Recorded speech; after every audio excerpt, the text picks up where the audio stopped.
What is up, guys? Lord Nick here, bringing you another One Piece related video. This video, we're going to be going over the top end pieces for Rebecca.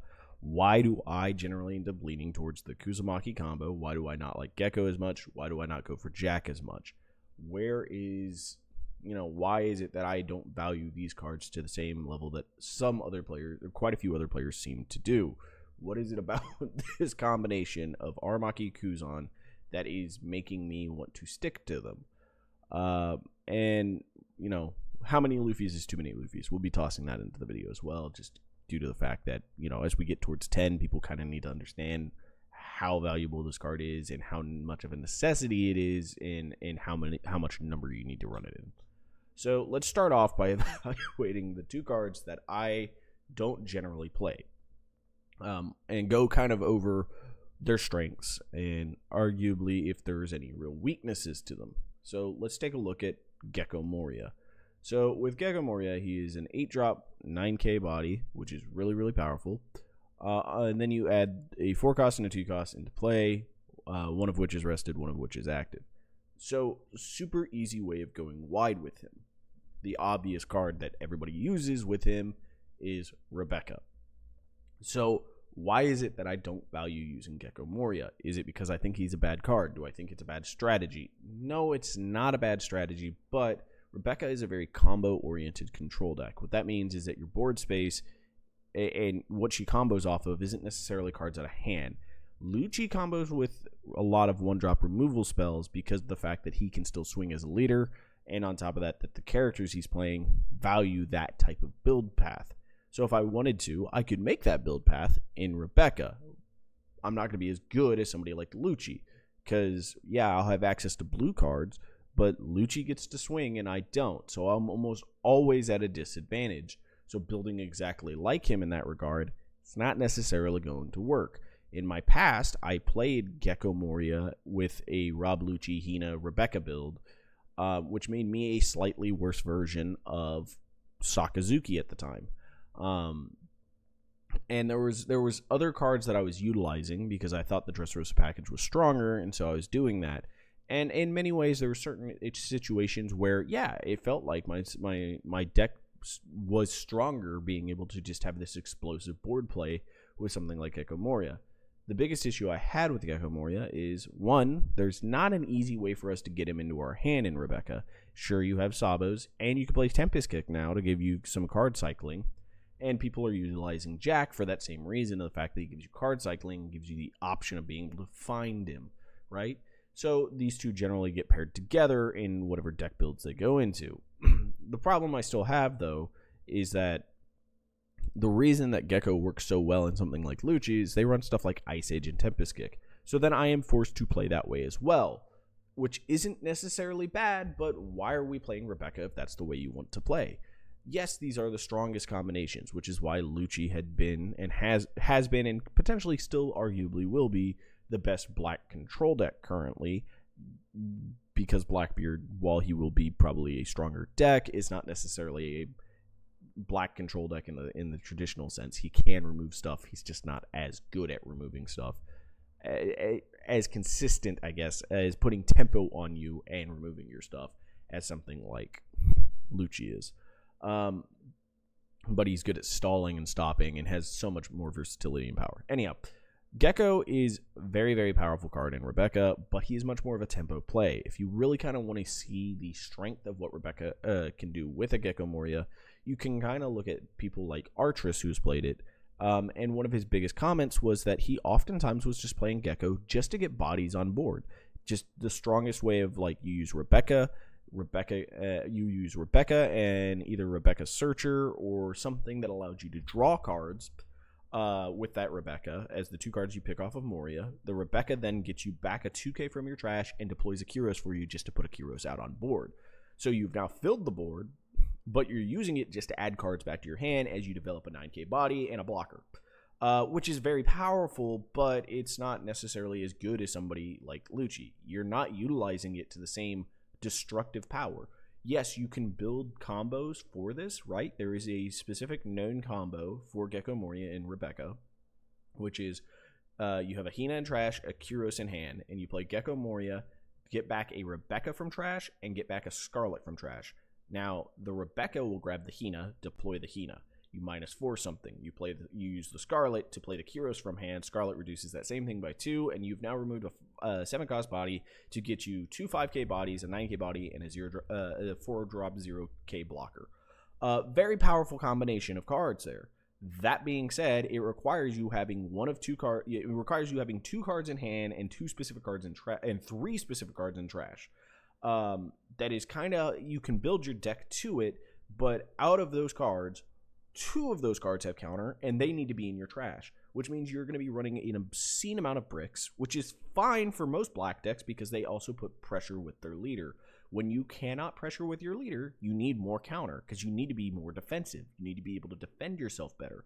So the fact that this is requiring you to combo a lot of cards with no counter, and at least 2 of them need to be in your hand, and a lot of your counter cards need to be in your trash, it seems very counterproductive to keeping the leader alive. So going that combination of cards isn't necessarily as strong.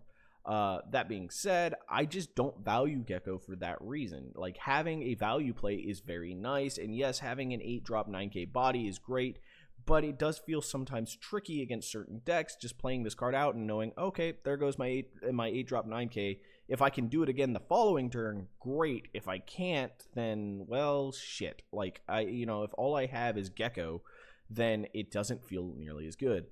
Likewise, there's similar issues with that with the Kuzamaki build, and we'll get into that here in a minute, but there are certain cards, there is a different, the 8-drop card in the Kuzamaki build I value more than the Gecko, because I feel like there's a lot more plays that I can play him and feel a little bit more secure with. Let's move on to Jack. Why do I not use Jack? Is Jack a bad card? No, Jack is one of the best black cards printed up until this point. Arguably, if Gecko Moria had not been printed, Jack would be the singular best black top-end card in the game right now, and he's still arguably in that position. Him and Gecko are both fighting for that spot. Biggest reason actually ends up coming from the fact that Jack is an activate main, which means you can reuse him every single turn. And on top of that, every black deck can use Jack. Whereas, technically, Blackbeard cannot use Moria. Rebecca, in my opinion, should not use Moria in comparison to some of the other things that she is strong at and some of the cards that she has access to.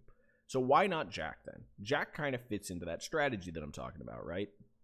He has on-curve removal, is hard to get rid of, he's a sticky body, and he's just a big boy.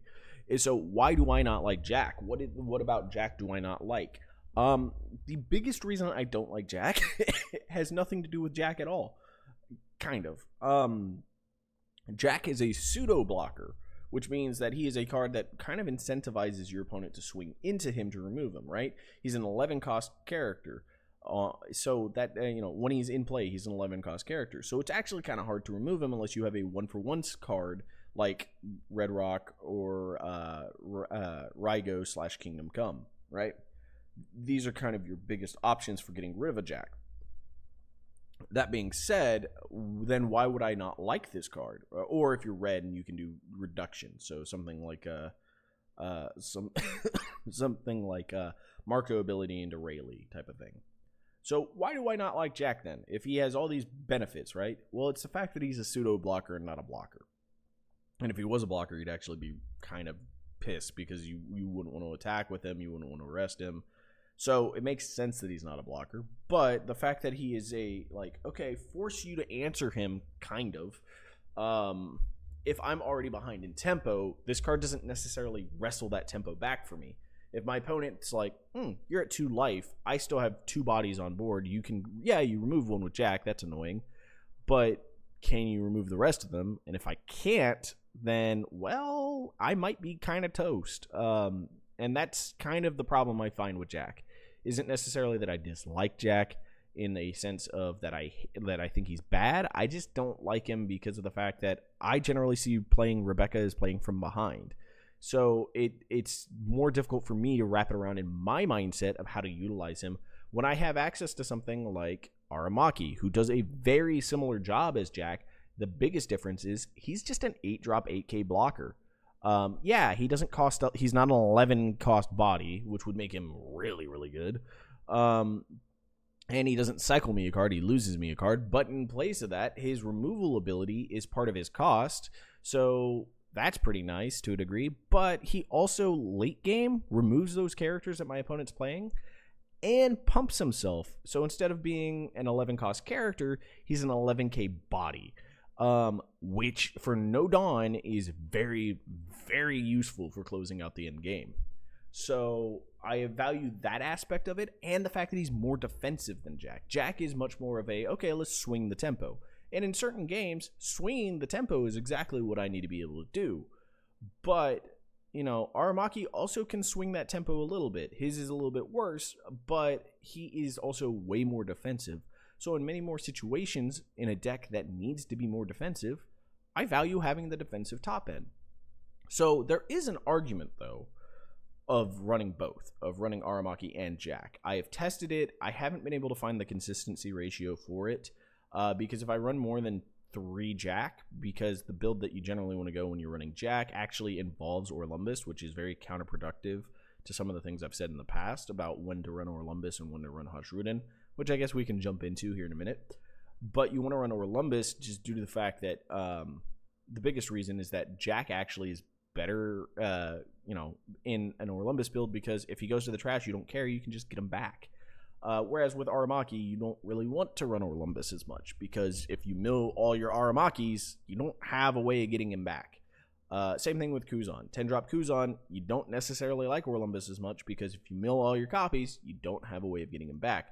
I found Suleiman is a great replacement in many cases, just due to the fact that the turn that I need to be able to do a -4, if I can play him and rush into something, I can still get that -4 ability. I don't have to have a character set up for it. And otherwise, he's just a -2 all the time, which has made me value Suleiman a lot more in this current meta.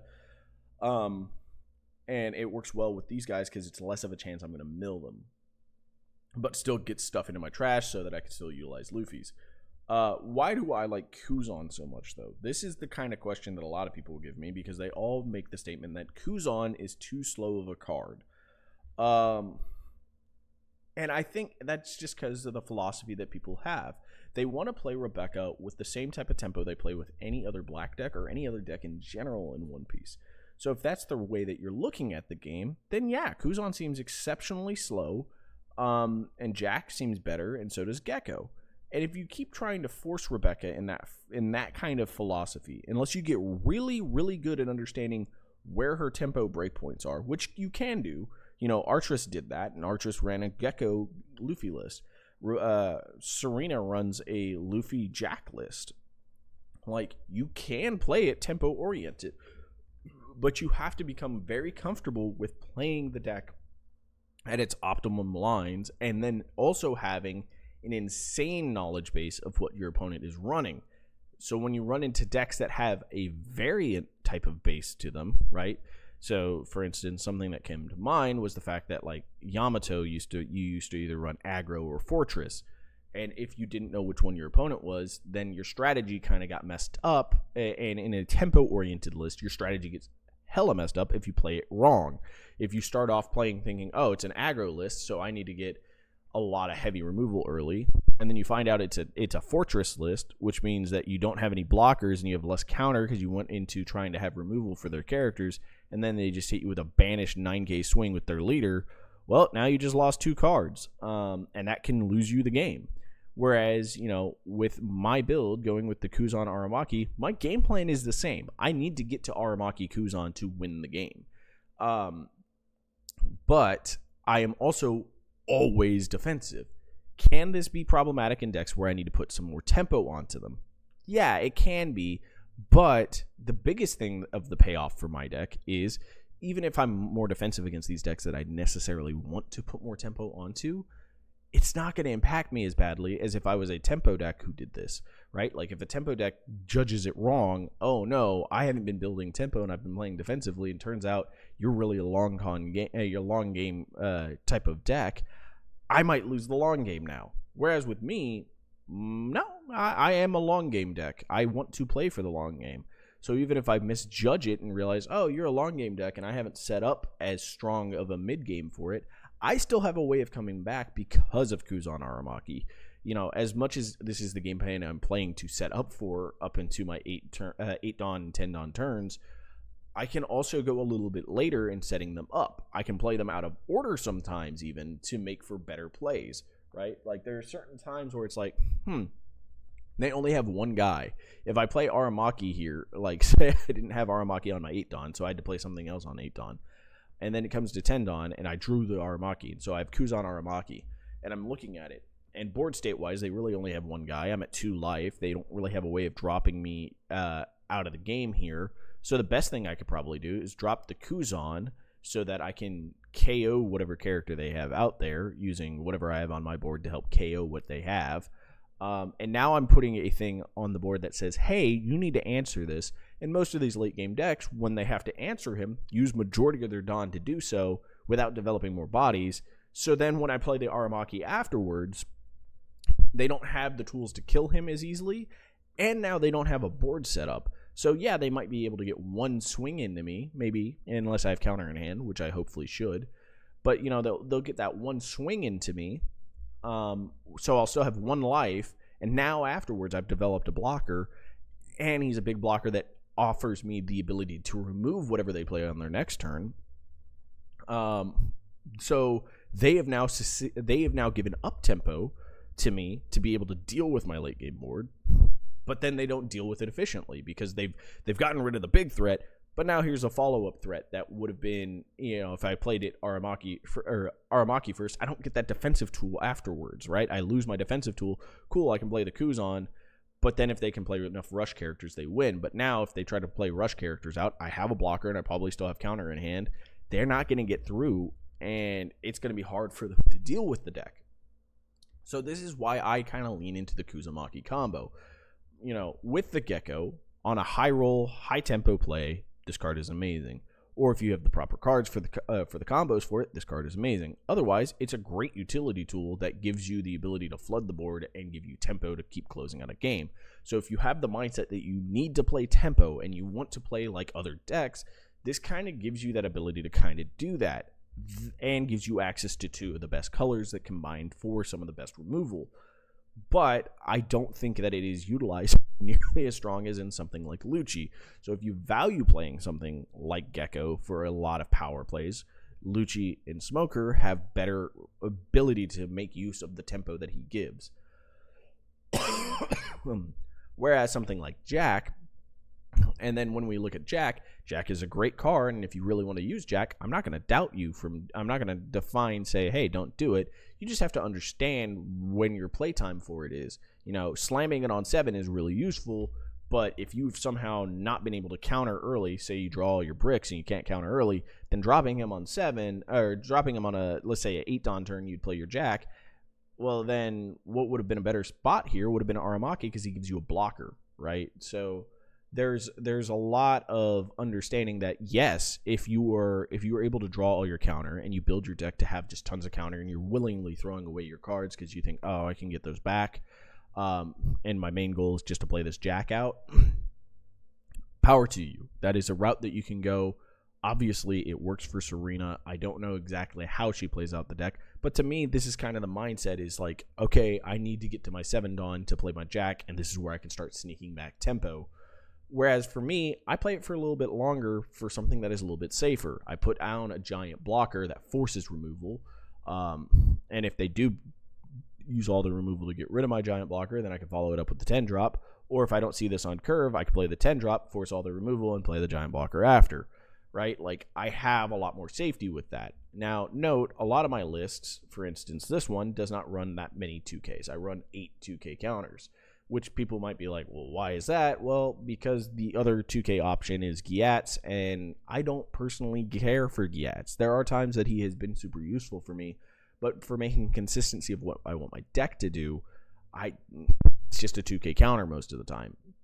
Which, if I do nothing but draw 2K counters, cool. My 2K counters essentially do nothing.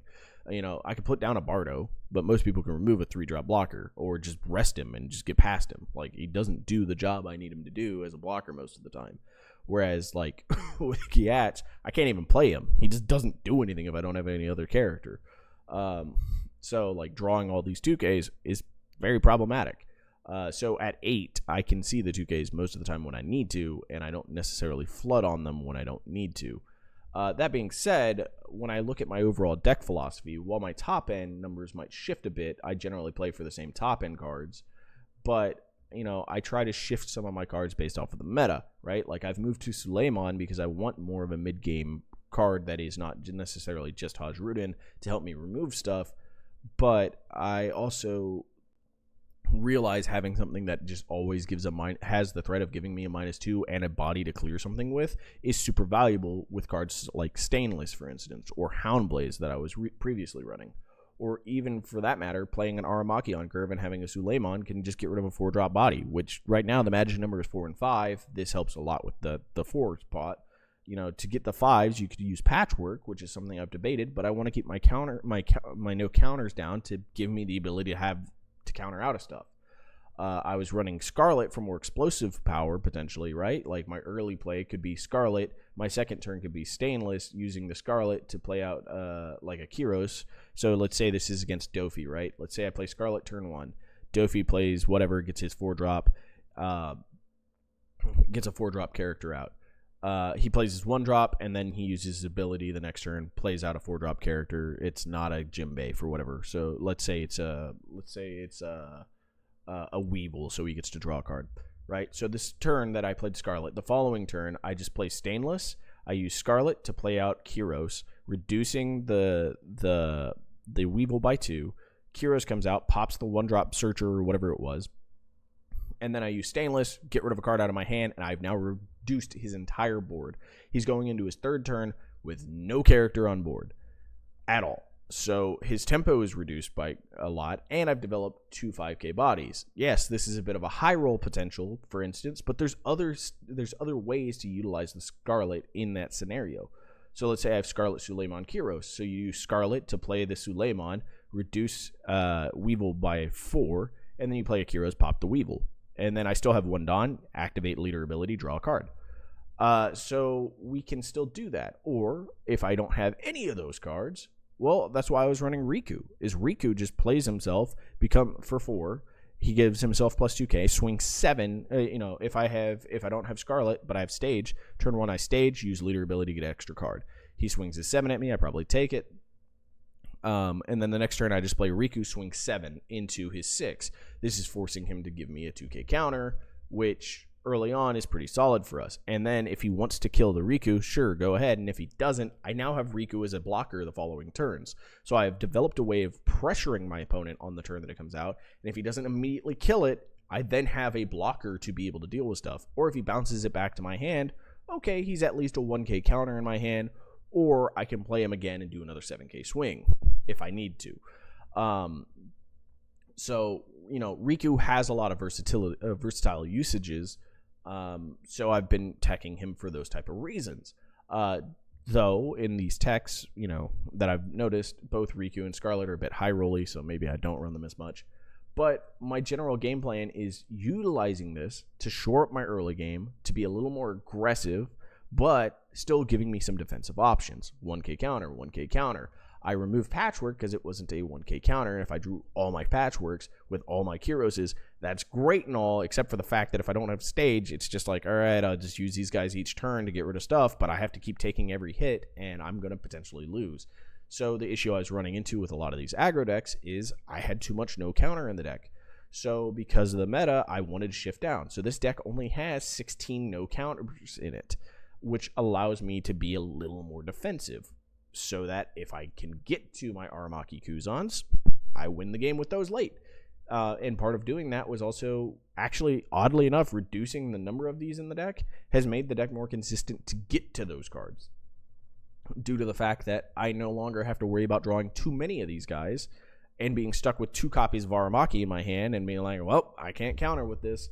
Right? And if I do somehow draw too many bricks, that's what Stainless is for, is he can discard a card out of my hand so that I can keep using my leader ability to find the counter that I need to survive with.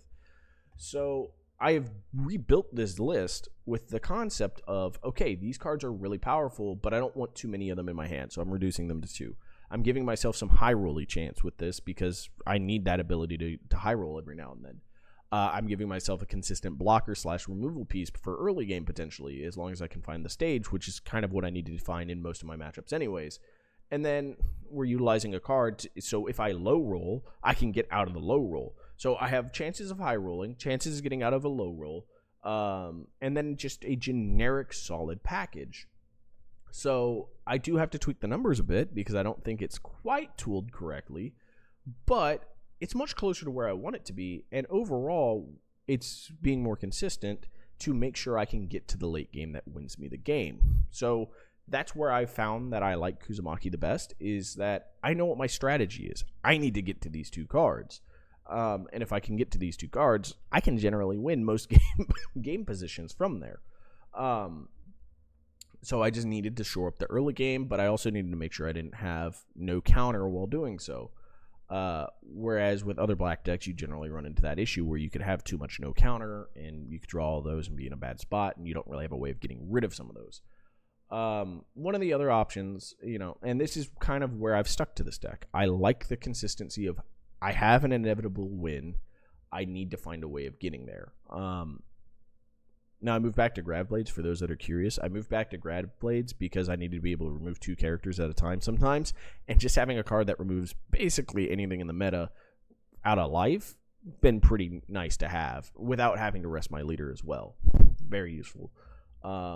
So I went back to this because also in the mid to late game, with even just a Haj Rudin, this just allows me to remove basically anything and gives me a better chance in a Marco, which is one of my worst matchups.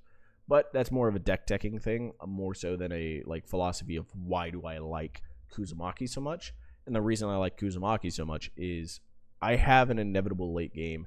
This card pairs better with what I envision Rebecca as, which is a bit more defensive of a leader. And this card is the answer me or die type of card. So I hope you guys find this video a little bit insightful into my reasoning behind these cards, kind of what I'm viewing each of these cards as, and how I kind of view Rebecca a bit. I know I kind of alluded to it, but why I like, let me actually touch on that before we close out. Why I like Haj Rudin over Orlumbus actually is the fact that Haj Rudin doesn't mill cards, so this just means I have a better chance of not milling the cards I need to see. And he gives me a -4, and he's a 7k body, so he's just actually another beat stick that can help me close out the game, or remove bodies. So pretty useful, pretty nice, and he adds for more consistency of these cards that I don't want to lose. All right, now the actual goodbye. Thank you for watching, guys. I hope you enjoyed the video, and until next time, have yourselves a wonderful, wonderful day. Bye, guys.